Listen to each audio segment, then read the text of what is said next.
어머님, 저 임신했어요. 임신 중이니까 스트레스 받으면 안 되잖아요. 그러니까 어머님, 이 집에서 좀 나가주세요.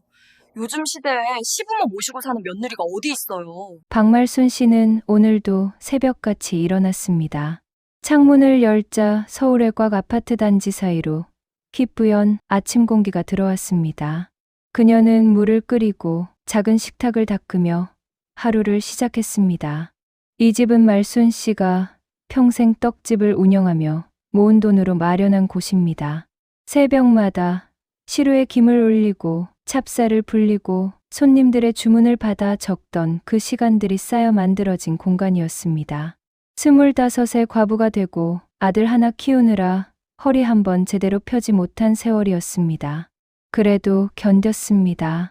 아들이 대학을 나오고 직장을 잡고 결혼을 앞두게 되었을 때 말순 씨는 비로소 자신의 인생에도 조금은 쉼표를 찍을 수 있겠다고 생각했습니다. 떡집을 하며 평생을 살아온 이 아파트는 방 2개의 거실 하나, 부엌은 작지만 햇살이 잘 들었습니다. 말순 씨는 혼자 사는 게 외롭지 않았습니다. 오히려 편안했습니다.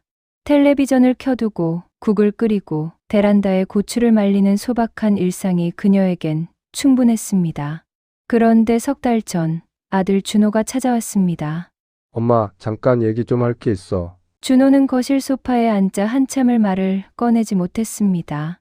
손가락으로 무릎을 툭툭 두드리는 모습이 어렸을 때와 똑같았습니다. 말순 씨는 차를 따라주고 맞은편에 앉았습니다. 결혼 준비하면서 집 문제가 좀 복잡해졌어. 전세 대출도 생각보다 안 나오고 세영이랑 둘이 감당하기엔 부담이 커서. 준호는 말끝을 흐렸습니다. 말순 씨는 조용히 기다렸습니다. 그래서 그러는데 엄마 집에서 당분간 같이 살면 안 될까? 몇 년만 돈 모아서 우리 집 마련하면 바로 나갈게. 말순 씨는 찻잔을 내려놓았습니다. 아들의 얼굴을 찬찬히 들여다봤습니다. 미안해하는 표정이었습니다. 조심스러운 눈빛이었습니다. 그래, 별 수 있나 같이 살지 뭐. 말순 씨는 담담하게 말했습니다. 요새 혼자 사는 것도 적적하더라. 너희 들어오면 집도 더 생기 있고 좋을 것 같구나. 준호의 얼굴이 환해졌습니다. 엄마, 고마워. 불편하게 안 할게. 불편하긴. 너 어렸을 때부터 키운 엄만데. 요새 젊은 사람들 집 마련하기 얼마나 힘든데.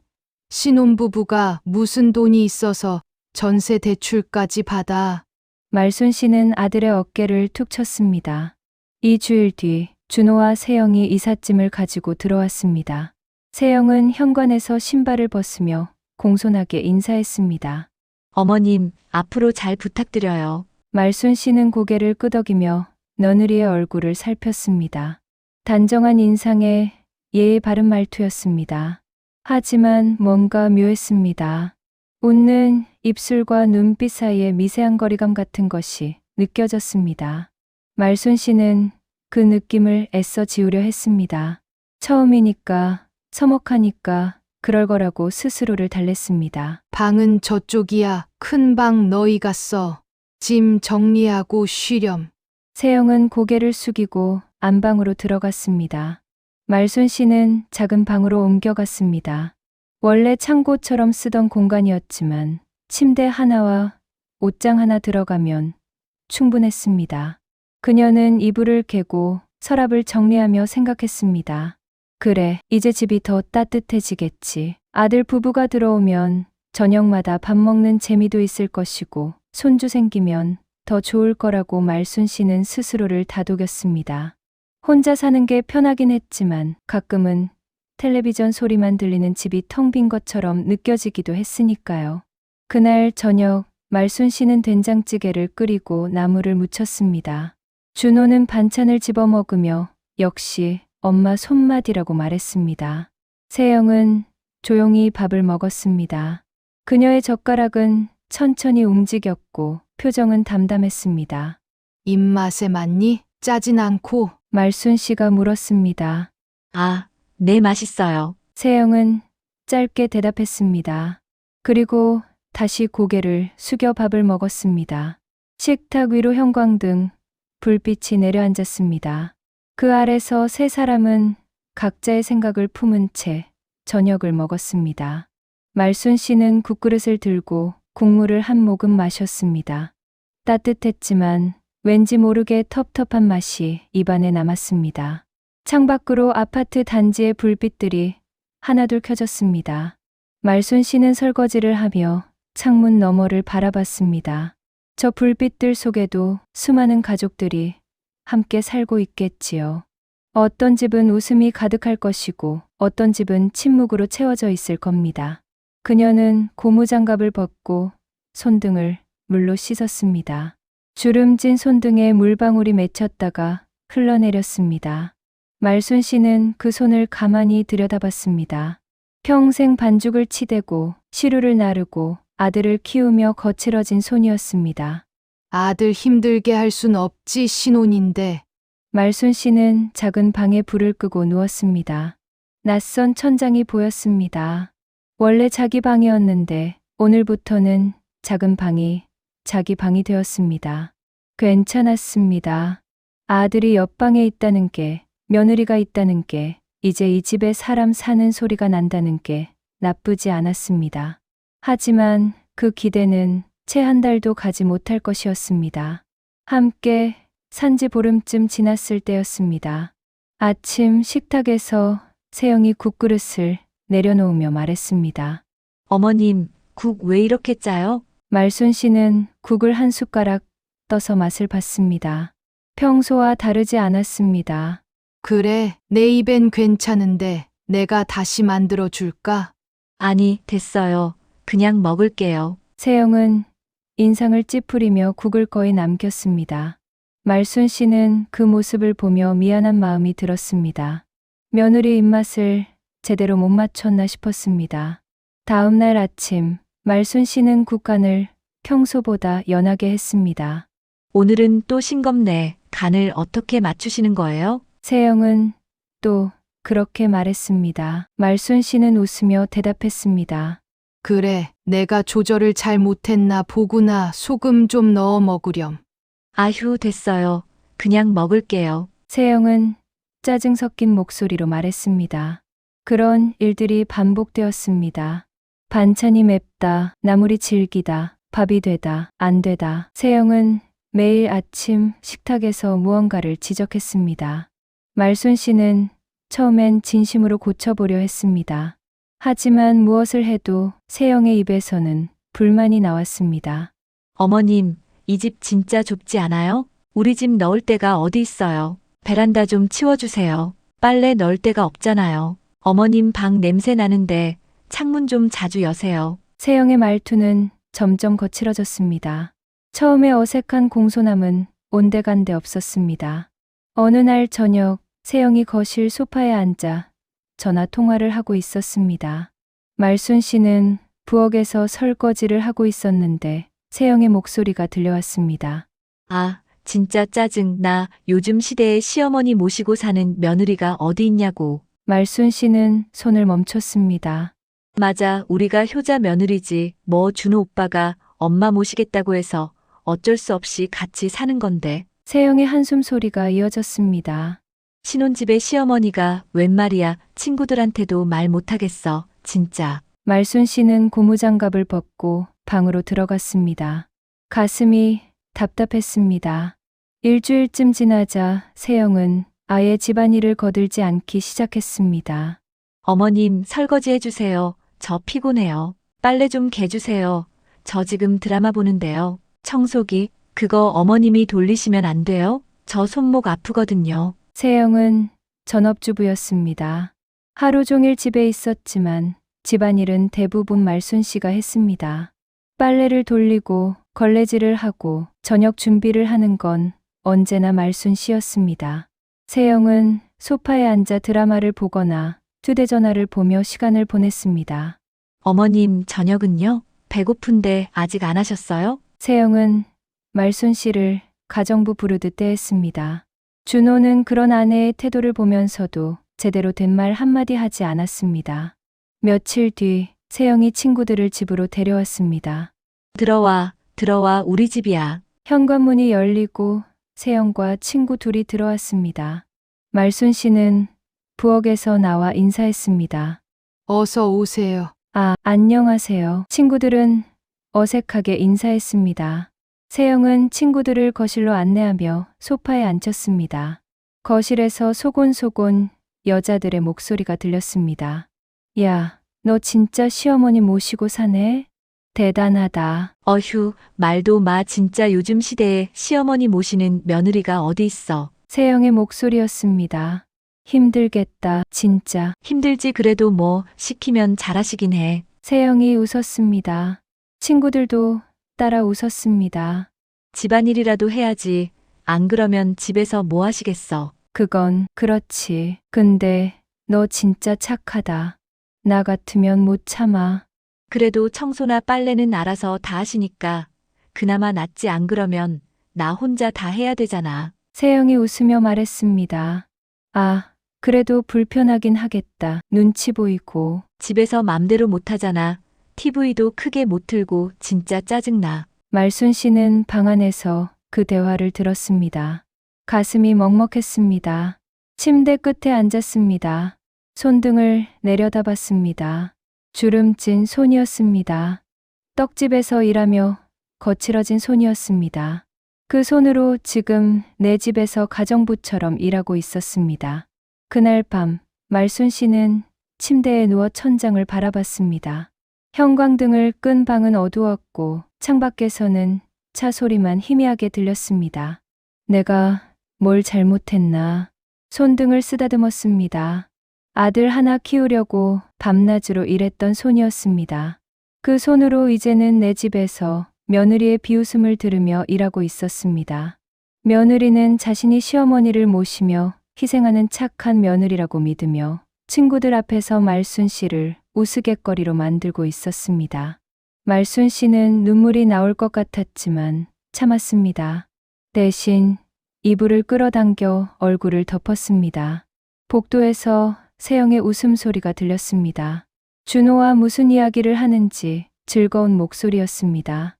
말순 씨는 귀를 막고 싶었지만 그럴 수도 없었습니다. 조금만 참자. 얘들도 곧 나갈 거야. 스스로에게 말했지만 그 말이 위로가 되지 않았습니다. 말순 씨는 잠들기까지 오랜 시간이 걸렸습니다. 2달이 지났습니다. 말순 씨는 매일 아침 일찍 일어나 아침밥을 차렸습니다. 세영의 불평을 듣고 설거지를 하고 빨래를 돌렸습니다. 저녁이면 혼자 작은 방에 앉아 창밖을 바라봤습니다. 참으면 된다고, 조금만 더 버티면 된다고 스스로를 다독였습니다. 어느 저녁 식탁이었습니다. 세영이 국그릇을 내려놓으며 말했습니다. 어머님, 말씀드릴 게 있어요. 말순 씨도 젓가락을 멈췄습니다. 저 임신했어요. 진짜니 아가? 말순 씨의 가슴이 뜨거워졌습니다. 손주였습니다. 그토록 기다리던 손주였습니다. 너무 축하한다. 말순 씨는 눈시울을 붉히며 말했습니다. 감사해요, 어머님. 그날 밤 말순 씨는 방에 누워 천장을 바라봤습니다. 손주가 생긴다는 게 실감이 나지 않았습니다. 아기 옷을 뜨개질해야겠다고, 이유식 그릇도 사야겠다고 생각했습니다. 오랜만에 가슴이 따뜻했습니다. 하지만 그 따뜻함은 사흘도 가지 못했습니다. 나흘째 저녁이었습니다. 세영이 거실 소파에 앉아 말했습니다. 어머님, 저 병원 다녀왔어요. 세영이 배를 쓰다듬으며 입을 열었습니다. 그래, 아기 괜찮대? 네, 괜찮은데요. 의사 선생님이 그러시는데 스트레스 받으면 안 된대요. 임산부한테 제일 안 좋은 게 스트레스래요. 말순 씨는 고개를 끄덕였습니다. 그럼 푹 쉬어야지. 내가 집안일 다 할 테니까 걱정 마. 세영은 한숨을 쉬며 말했습니다. 그게 아니라요. 세영은 소파에 앉아 말순 씨를 바라봤습니다. 어머님, 이 집에서 좀 나가주세요. 어머님이 집에 계시는 게 제게 스트레스거든요. 말순 씨는 믿을 수 없다는 표정으로 세영을 쳐다봤습니다. 무슨 말이니? 임신부한테 스트레스가 얼마나 안 좋은지 아시죠? 저 요즘 어머님 때문에 너무 힘들어요. 요즘 시대에 시부모 모시고 사는 며느리가 어디 있어요. 이제 애까지 생겼잖아요. 세영의 목소리는 차갑고 단호했습니다. 그러니까 잠깐만 다른 데 가서 지내주시면 안 될까요? 애 낳을 때까지만이라도요. 말순 씨는 귀를 의심했습니다. 다른 데라니 내가 어디를 가? 친척 집이든 어디든요. 어머님도 손주 건강 생각하시면 이해하실 거라고 생각해요. 세영은 잠시 멈췄다가 덧붙였습니다. 그리고 어머님 나가시면 제가 청소를 못 하잖아요. 임산부인데. 그러니까 청소하는 이모님 비용을 어머님이 부담해 주셔야 될 것 같아요. 말순 씨는 아무 말도 하지 못했습니다. 가슴이 답답했습니다. 내 집에서 나가라는 말도 모자라 청소 비용까지 내라는 말이었습니다. 생각 좀 해볼게. 말순 씨는 겨우 그 말만 하고 방으로 들어갔습니다. 그날 밤 준호가 말순 씨의 방문을 두드렸습니다. 엄마 나요. 말순 씨는 문을 열었습니다. 준호가 어색한 얼굴로 들어왔습니다. 엄마, 세영이 얘기 들었지? 미안해. 근데 아기 생각해서 엄마가 당분간 다른 데서 지내면 안 될까? 말순 씨는 아들의 얼굴을 바라봤습니다. 미안해하는 표정이었지만 그 뒤에는 아내 편을 들겠다는 단호함이 숨어 있었습니다. 말순 씨는 아무 말도 하지 못했습니다. 가슴이 터질 것 같았습니다. 말순 씨는 침대에 앉아 멍하니 있었습니다. 손주를 기다리던 기쁨이 자신을 내쫓는 도구로 쓰이고 있었습니다. 머릿속이 복잡했습니다. 분노와 슬픔이 뒤섞여 가슴을 조였습니다. 하지만 어디에도 하소연할 곳이 없었습니다. 아들은 며느리 편이었습니다. 말순 씨는 철저히 혼자였습니다. 다음 날 아침 말순 씨는 시장에 나갔습니다. 장을 보러 간 것이 아니었습니다. 그저 집을 벗어나고 싶었습니다. 시장 골목을 걷다가 오랜 친구 선자를 마주쳤습니다. 말순아, 웬일이야? 요즘 통 안 보이더니. 말순 씨는 억지로 웃으며 대답했습니다. 응, 집에 일이 좀 있어서. 선자는 말순 씨의 표정을 살폈습니다. 얼굴이 왜 그래? 많이 힘들어 보이는데. 말순 씨는 아무 말도 하지 못했습니다. 선자는 말순 씨의 손을 잡고 근처 카페로 데려갔습니다. 커피 한잔 하자. 내 얘기 좀 들어볼게. 말순 씨는 커피를 앞에 두고도 한참 입을 열지 못했습니다. 창피했습니다. 며느리에게 이렇게 당하고 산다는 게.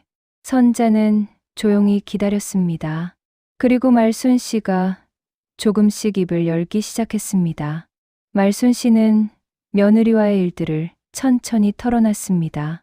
집안일을 혼자 하는 것, 며느리의 무시와 냉대, 그리고 이제는 집을 나가라고 하는 것. 선자는 점점 표정이 굳어졌습니다. 그게 며느리가 임신했다고 하더라. 그래서 스트레스 받는다고. 선자는 갑자기 눈을 크게 떴습니다. 뭐? 임신? 선자는 믿을 수 없다는 표정으로 물었습니다. 말순아, 내 며느리 이름이 뭐지? 유세영인데 왜? 선자는 한참을 말없이 말순 씨를 바라봤습니다. 그리고 조심스럽게 입을 열었습니다. 말순아, 나 일하는 산부인과 알지? 얼마 전에 병원에서 내 며느리를 봤어. 근데 불임 상담 받으러 왔다고 하더라. 말순 씨의 얼굴이 하얗게 변했습니다. 선자는 조심스럽게 말을 이었습니다. 며느리가 임신이 안 돼서 고민이 많다고 했대. 그게 2주 전 얘기야. 말순 씨는 손에 들고 있던 커피잔을 내려놨습니다. 손이 심하게 떨렸습니다. 2주 전에 불임 상담. 근데 지금 임신했다고? 그게 말이 돼? 말순 씨는 입술을 깨물었습니다. 머릿속이 하얗게 변했습니다. 말순 씨는 며느리의 말들을 하나하나 떠올렸습니다. 임신 12주래. 스트레스 받으면 안 된대. 그래서 나보고 집을 나가래. 모든 퍼즐이 맞춰지기 시작했습니다. 며느리는 거짓말을 하고 있었습니다.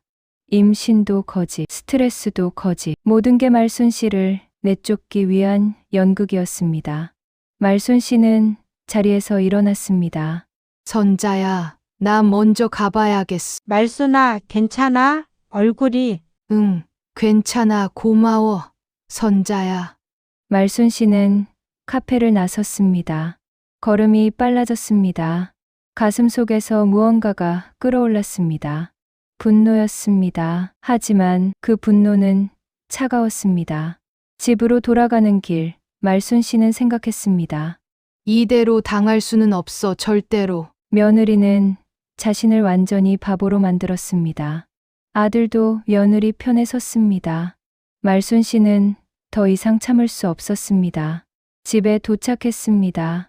말순 씨는 방으로 들어가 서랍을 열었습니다.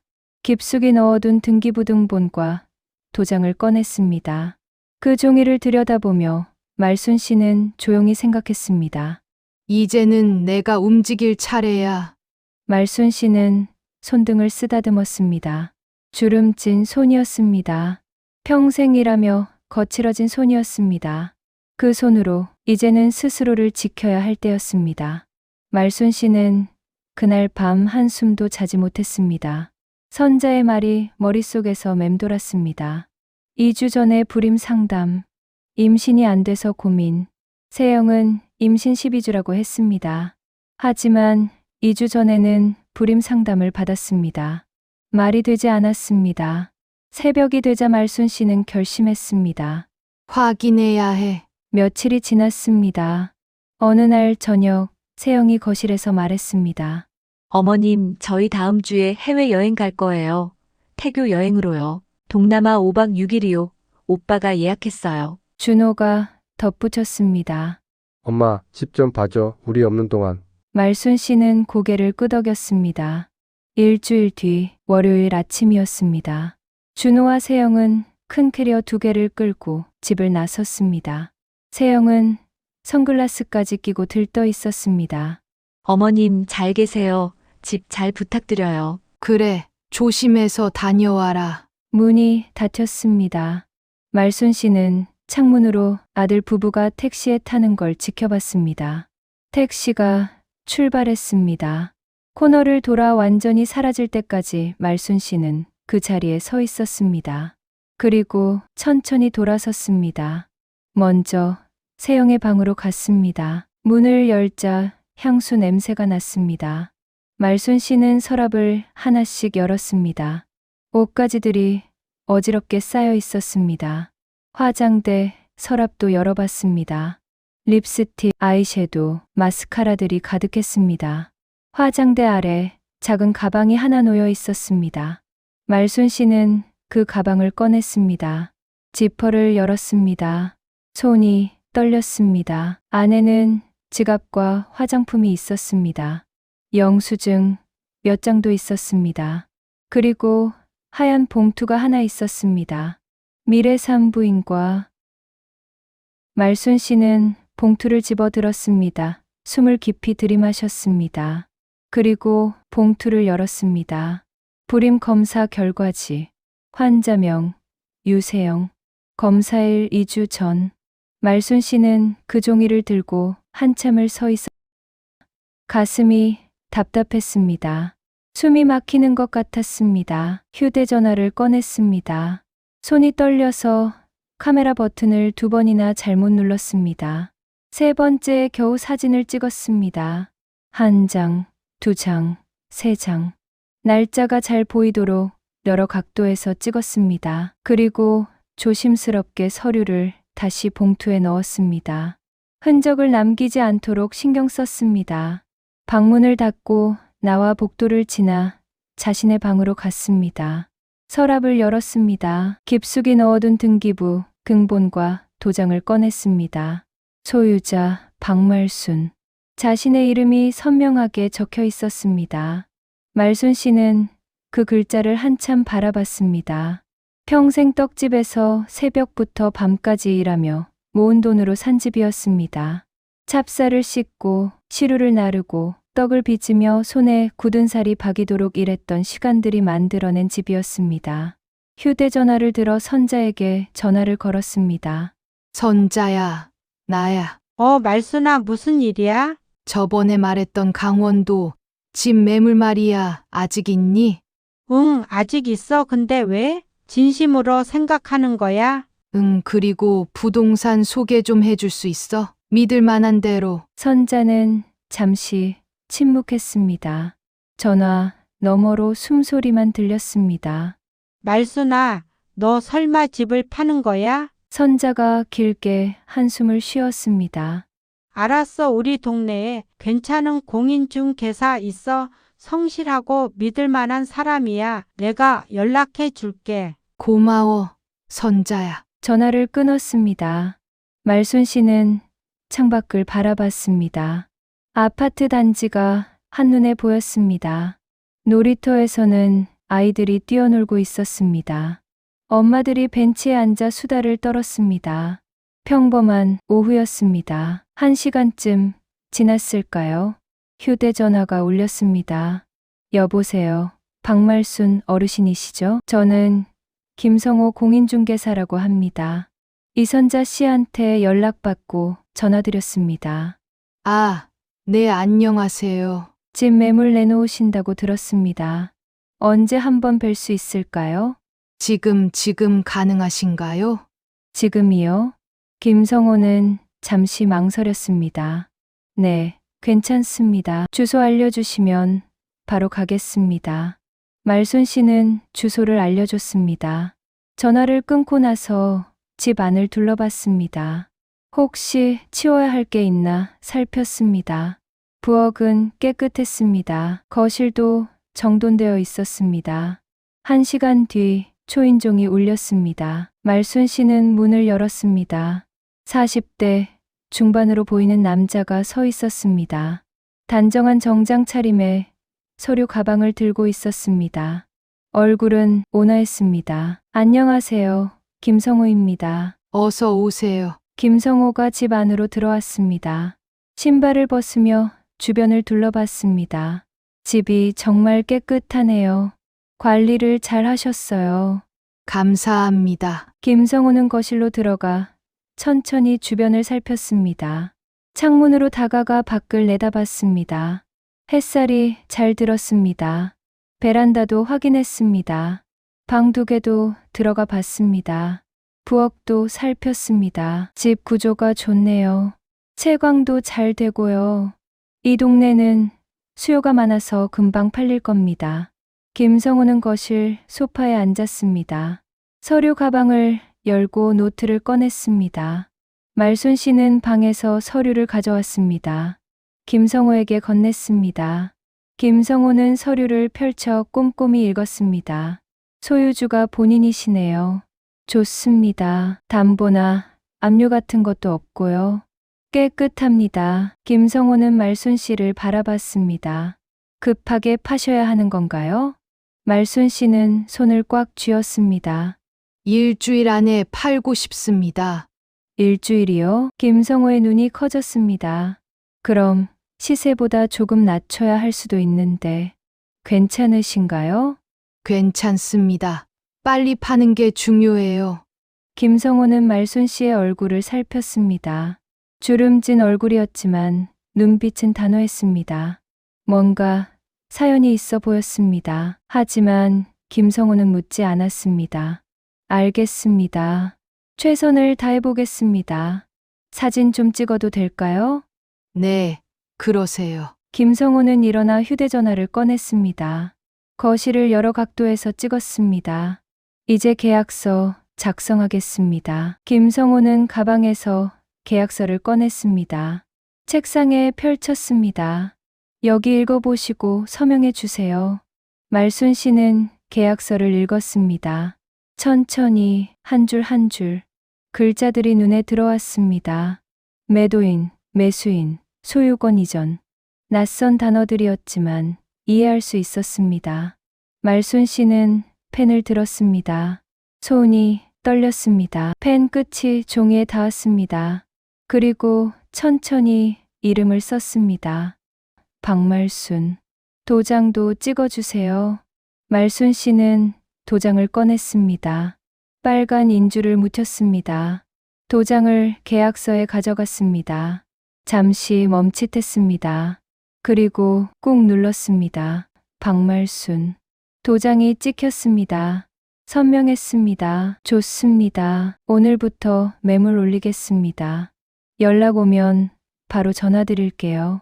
감사합니다. 김성호는 서류를 챙겨 일어났습니다.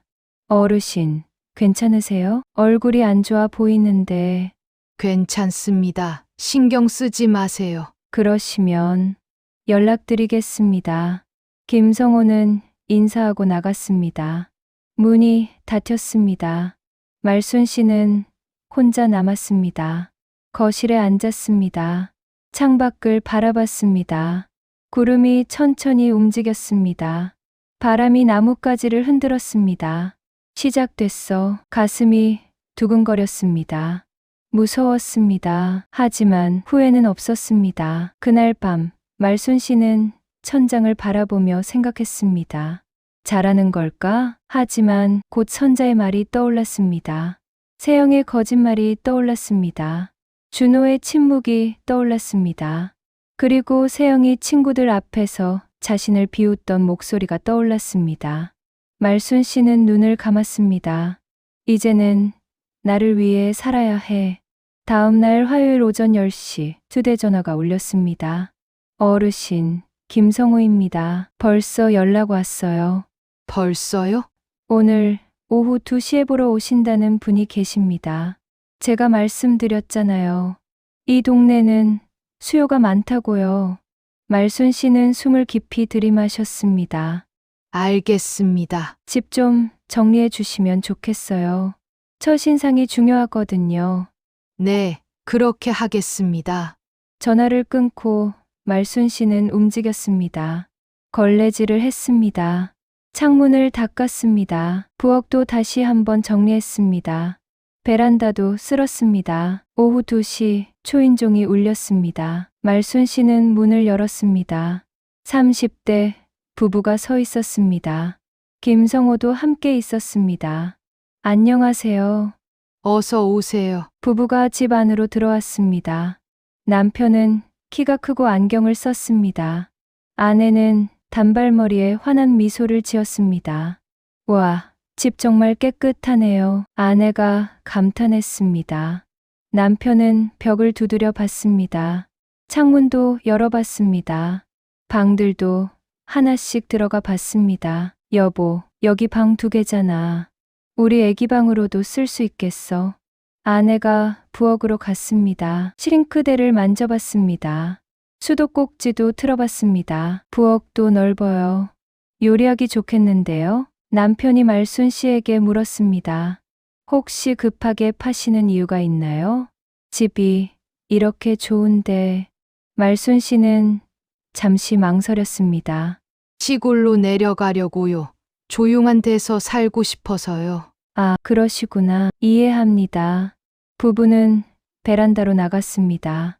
창밖을 내다봤습니다. 햇살이 따뜻하게 내리쬐었습니다. 아파트 단지가 한눈에 보였습니다. 놀이터도 보였습니다. 여보, 여기 정말 좋은데요? 아이 키우기에도 딱이고. 부부는 거실로 돌아왔습니다. 서로 눈을 마주치며 고개를 끄덕였습니다. 계약하고 싶습니다. 남편이 말했습니다. 다만 언제쯤 입주 가능한가요? 저희가 빠르면 빠를수록 좋아서요. 말순 씨는 김성호를 봤습니다. 김성호가 물었습니다.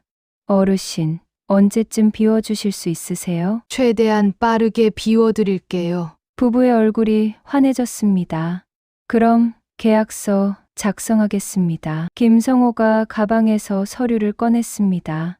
책상에 펼쳤습니다. 계약서가 작성되었습니다. 부부가 서명했습니다. 말순 씨도 서명했습니다.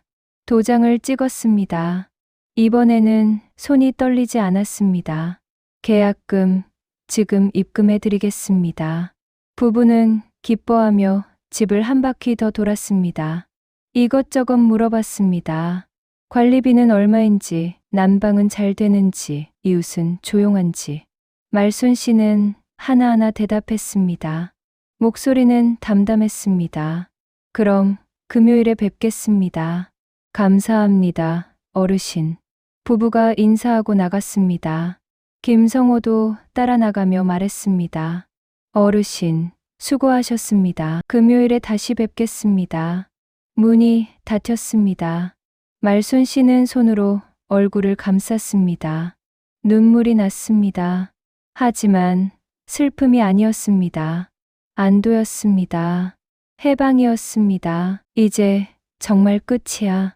수요일, 말순 씨는 선자와 함께 강원도로 내려갔습니다. 버스를 타고 3시간을 갔습니다. 창밖으로 산들이 지나갔습니다. 논밭이 지나갔습니다. 작은 마을들이 지나갔습니다. 여기야, 말순아. 버스에서 내렸습니다. 작은 마을이었습니다. 집들이 듬성듬성 있었습니다. 선자가 앞장서서 걸었습니다. 골목길을 지나 작은 집 앞에 섰습니다. 여기야. 단층 집이었습니다. 빨간 지붕에 하얀 벽이었습니다. 마당이 있었습니다. 텃밭도 있었습니다. 고추가 빨갛게 익어 있었습니다. 멀리 산이 보였습니다. 어때? 말순 씨는 대문을 열고 마당으로 들어갔습니다. 흙을 밟았습니다. 오랜만에 느끼는 감촉이었습니다. 부드러웠습니다. 집을 둘러봤습니다. 작았지만 아늑했습니다. 부엌도 있고 방도 2개 있었습니다. 창문으로 햇살이 들어왔습니다. 좋아, 여기로 할게. 돌아오는 버스 안에서 선자가 물었습니다. 말순아, 후회 안 해? 말순 씨는 창밖을 바라봤습니다. 해가 지고 있었습니다. 하늘이 붉게 물들었습니다. 아니, 이게 맞는 것 같아. 아들한테는 언제 말할 거야? 돌아와서 그때 알려줄 거야. 선자는 말순 씨의 손을 잡았습니다. 잘 결정한 거야. 넌 이제 내 인생 살아야 해. 고마워. 선자야, 내가 없었으면 못했을 거야. 무슨 소리? 친구 좋다는 게 이럴 때 쓰라고 있는 거지. 버스는 어둠 속을 달렸습니다. 말순 씨는 창밖을 바라보며 생각했습니다. 새로운 시작이야. 목요일, 말순 씨는 짐을 쌌습니다. 방 안을 둘러봤습니다. 무엇을 가져갈까 생각했습니다. 옷장을 열었습니다. 옷가지들을 꺼냈습니다. 많지 않았습니다. 말순 씨는 평생 옷을 많이 사지 않았습니다. 필요한 것만 입었습니다. 서랍을 열었습니다. 사진 앨범이 있었습니다. 아들 어렸을 때 사진들이었습니다. 돌잔치 사진, 초등학교 입학 사진, 중학교 졸업 사진. 말순 씨는 사진 한 장 한 장을 넘겨봤습니다. 준호가 웃고 있었습니다. 말순 씨도 웃고 있었습니다. 그때는 행복했습니다. 사진 앨범을 박스에 넣었습니다. 남편 영정 사진도 챙겼습니다. 액자를 닦았습니다. 남편이 말순 씨를 바라보고 있었습니다. 여보, 나 잘하는 거 맞지? 말순 씨는 영정 사진에게 물었습니다. 대답은 없었습니다. 하지만 남편이 고개를 끄덕이는 것 같았습니다. 도장과 서류들도 챙겼습니다. 등기부, 등본, 통장, 신분증. 방을 둘러봤습니다. 텅 비어가는 방이었습니다. 설거지도 했습니다. 그릇을 하나하나 닦으며 생각했습니다. 이 그릇으로 얼마나 많은 밥을 해줬을까. 걸레질도 했습니다. 마지막으로 집을 깨끗하게 만들었습니다. 새 주인을 위해서가 아니었습니다. 자신을 위해서였습니다. 깨끗하게 마무리하고 싶었습니다. 금요일 오전 이사짐 센터에서 연락이 왔습니다. 일요일 오전 10시에 갈게요. 강원도까지 가는 거 맞으시죠? 네, 맞습니다. 알겠습니다. 그때 뵙겠습니다. 오후에는 부동산에 갔습니다. 새 집주인 부부도 와 있었습니다. 김성호도 있었습니다. 어르신, 오셨네요. 여기 앉으세요. 김성호가 의자를 권했습니다. 잔금, 입금하겠습니다. 이제 등기, 이전 서류 작성하겠습니다. 김성호가 서류를 펼쳤습니다. 말순 씨는 서명했습니다. 도장을 찍었습니다. 부부도 서명했습니다. 감사합니다, 어르신. 집 잘 쓰겠습니다. 복 많이 받으실 거예요. 남편이 말했습니다. 말순 씨는 고개를 끄덕였습니다. 잘 사세요. 좋은 집이에요. 목소리가 떨렸습니다. 부동산을 나왔습니다. 해가 지고 있었습니다. 말순 씨는 천천히 걸었습니다. 집으로 돌아가는 길이었습니다. 마지막 밤을 보낼 집이었습니다. 텅 빈 집이었습니다. 박스 3개만 거실에 놓여 있었습니다. 말순 씨는 거실 바닥에 앉았습니다. 창밖을 바라봤습니다. 어둠이 내렸습니다. 아파트 단지의 불빛들이 하나둘 켜졌습니다. 내일이면 끝이야. 손등을 쓰다듬었습니다. 주름 찐 손이었습니다. 떡집에서 일하며 거칠어진 손이었습니다. 아들을 키우며 닳아버린 손이었습니다. 그 손으로 말순 씨는 스스로를 지켰습니다. 밤이 깊어갔습니다. 말순 씨는 마지막 밤을 그 집에서 보냈습니다. 잠은 오지 않았습니다. 하지만 괜찮았습니다. 내일이면 새로운 시작이었으니까요. 내일이면 준호와 세영이 돌아올 것입니다.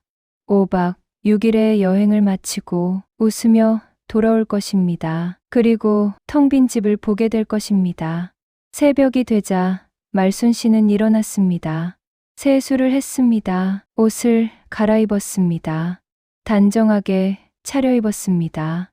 6시 말순 씨는 이사짐 센터에 전화를 걸었습니다.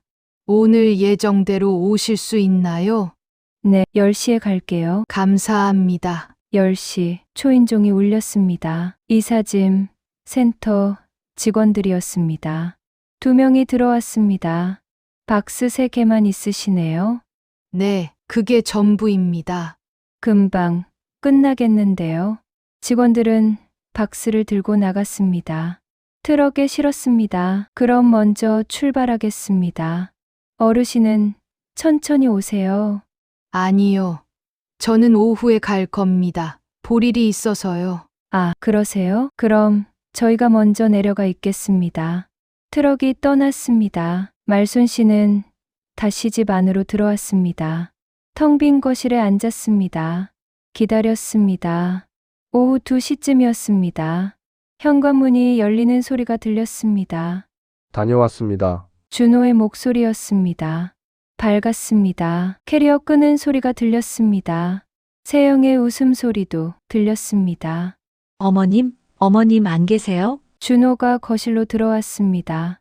그리고 멈칫했습니다. 거실이 텅 비어 있었습니다. 그리고 그 한가운데 말순 씨가 바닥에 앉아 있었습니다. 엄마, 세영도 뒤따라 들어왔습니다. 그리고 얼어붙었습니다. 어머님 이게 무슨... 말순 씨는 천천히 일어났습니다. 2 사람을 바라봤습니다. 잘 다녀왔니? 엄마, 이게 무슨 일이야? 집이 왜 이래? 준호가 물었습니다. 말순 씨는 침착하게 대답했습니다. 짐 뺐어. 나 이제 여기 안 살아. 세영의 얼굴이 환해졌습니다. 드디어 나가시는 거예요? 어디로 가실 건데? 나가는 건 내가 아니라 너희야. 순간 정적이 흘렀습니다. 네. 이 집 팔았어. 너네도 짐 정리해서 집 비우렴. 말순 씨는 주머니에서 등기부 등본을 꺼냈습니다. 식탁에 내려놨습니다. 세영이 달려와 서류를 집어 들었습니다. 소유자 박말순. 세영의 손이 떨렸습니다. 얼굴이 새하얗게 변했습니다.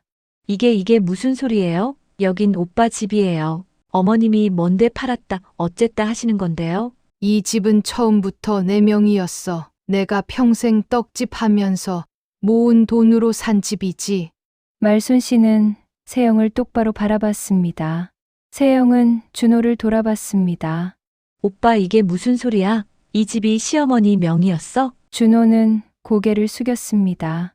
왜 말 안 했어? 세영의 목소리가 떨렸습니다. 말순 씨가 말을 이었습니다.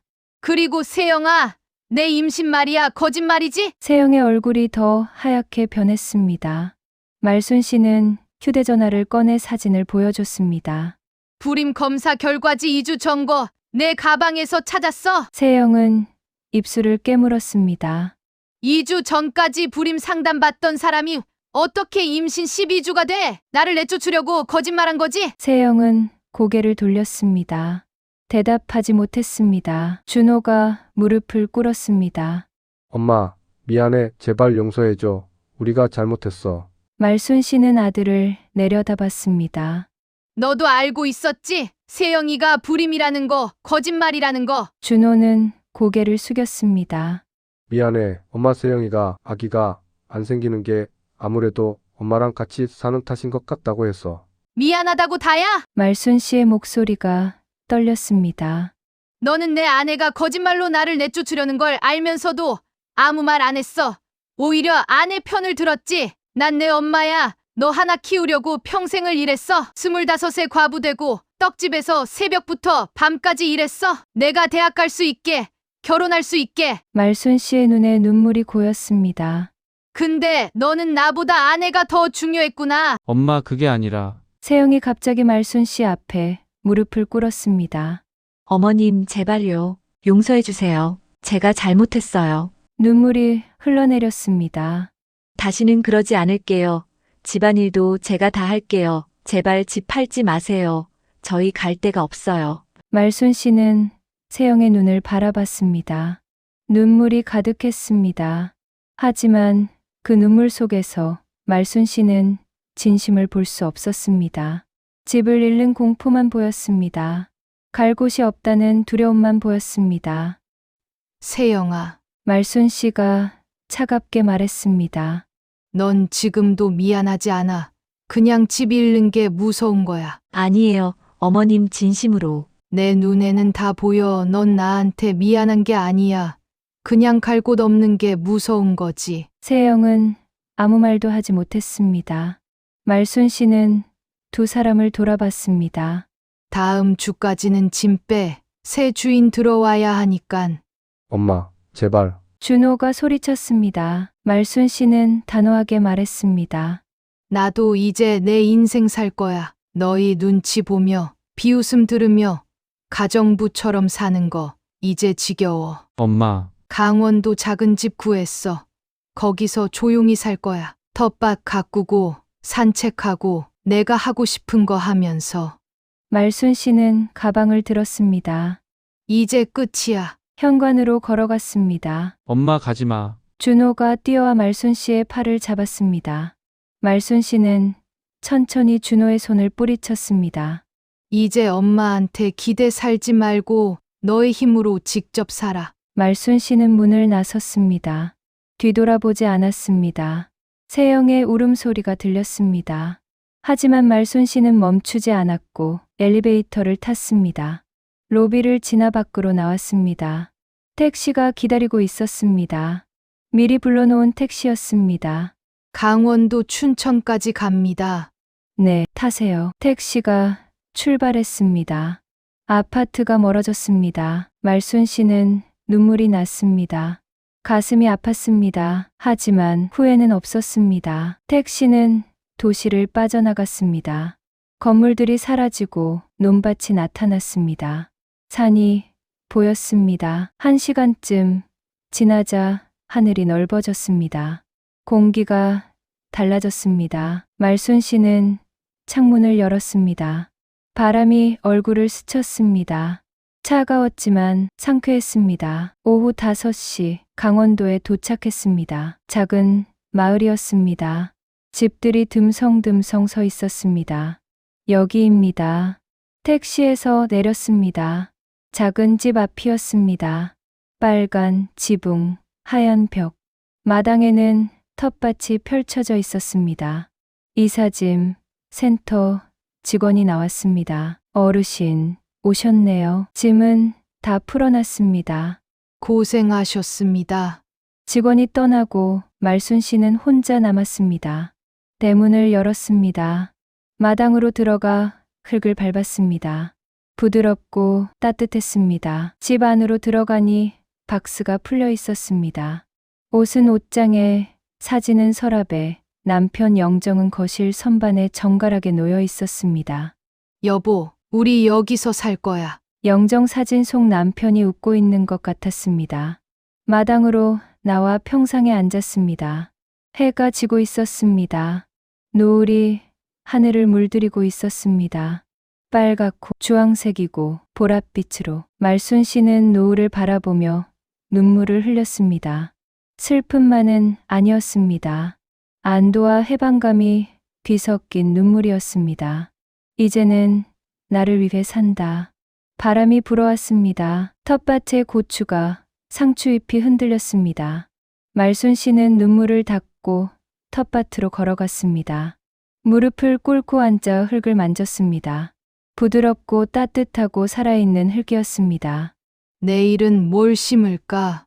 혼잣말이 바람에 실려 날아갔습니다. 주름진 손이 흙을 쓰다듬었습니다. 밤이 되자 별이 떴습니다. 서울에서는 볼 수 없었던 하늘을 가득 채운 별들이었습니다. 말순 씨는 마당에 서서 별을 올려다봤습니다. 여보, 보여. 별이 저렇게 많아. 대답은 없었지만 남편이 곁에 있는 것 같았습니다. 집 안으로 들어가 이불을 펼치고 누웠습니다. 오랜만에 편안했습니다. 가슴이 따뜻했습니다. 내일은 무엇을 할까요? 텃밭에 물을 심을 수도, 시장에 나가 이웃들을 만날 수도 있겠지요. 무엇을 하든 이제는 눈치 볼 사람이 없습니다. 말순 씨는 손등을 쓰다듬었습니다.